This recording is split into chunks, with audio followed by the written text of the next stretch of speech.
Et on va parler de la Guinée équatoriale, je vous le disais en titre, ce soir, dans le journal Afrique. L'élection présidentielle est prévue cette année. Le président Obiang Nguema se représente. Cela fait presque 37 ans qu'il est à la tête de ce pays. Ce qui n'est pas sans susciter certaines critiques, notamment sur son exercice du pouvoir dénoncé par des ONG comme Amnesty International ou Human Rights Watch. On en parle avec vous, Alfonso Nzoué Mokwi. Merci d'être avec nous sur ce plateau.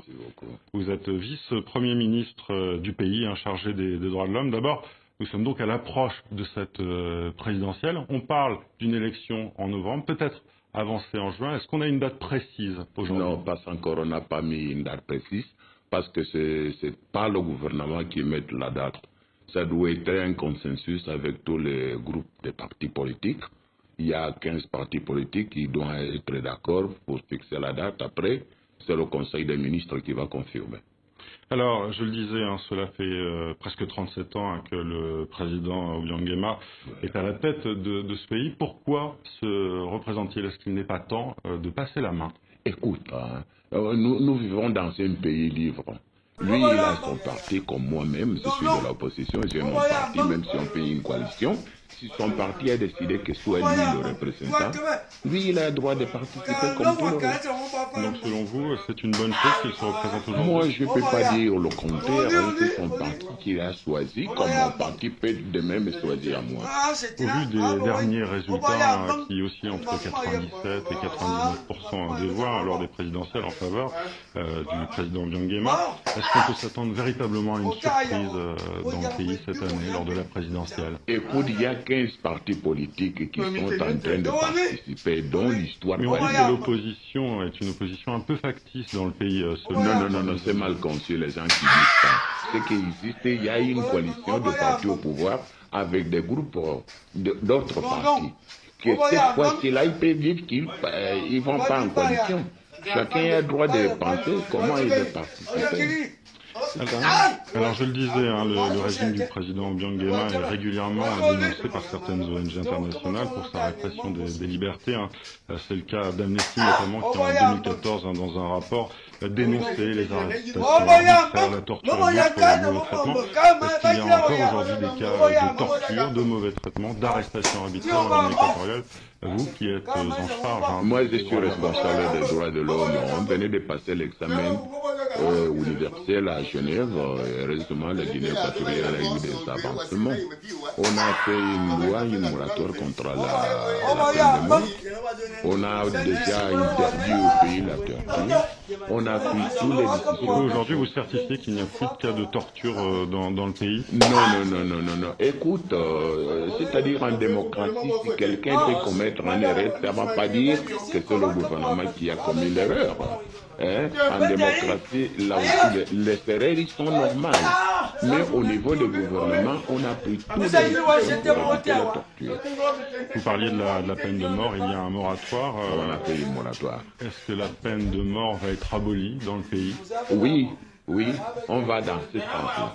Maintenant, on a pris déjà une moratoire. On essaye de voir comment ça va aller. Après, on peut arriver à abolir la peine de mort. Et pourquoi ne pas prendre cette décision aujourd'hui? Pourquoi attendre?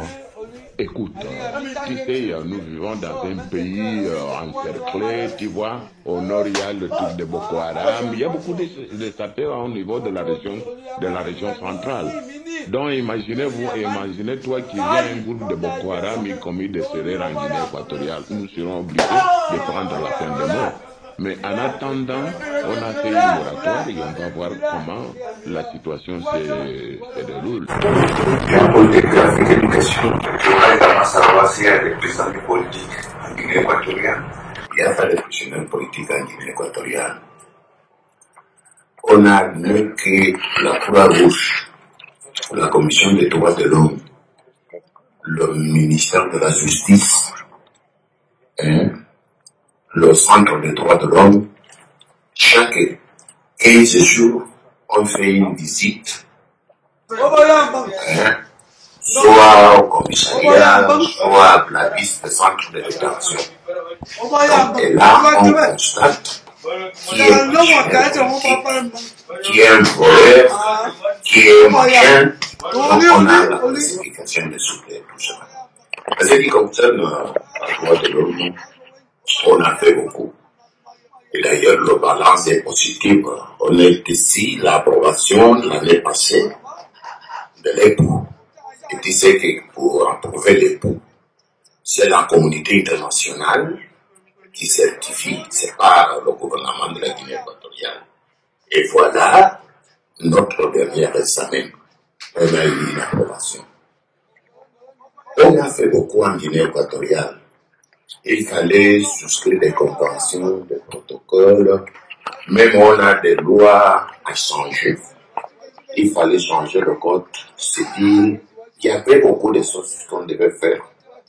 Et après l'approbation de l'examen, il y a des recommandations que le gouvernement est en train d'implémenter, dont le bilan est positif.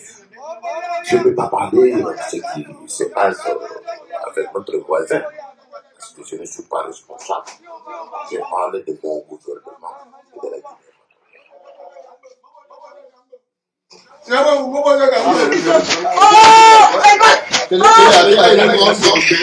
La donne. On va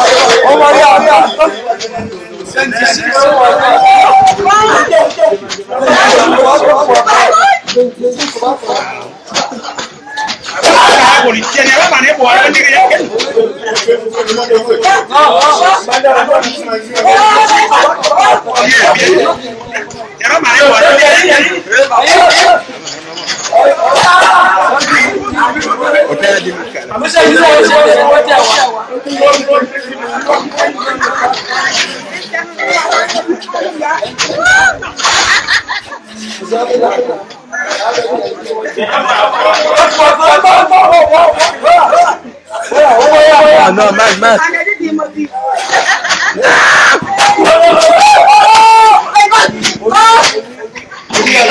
La donne.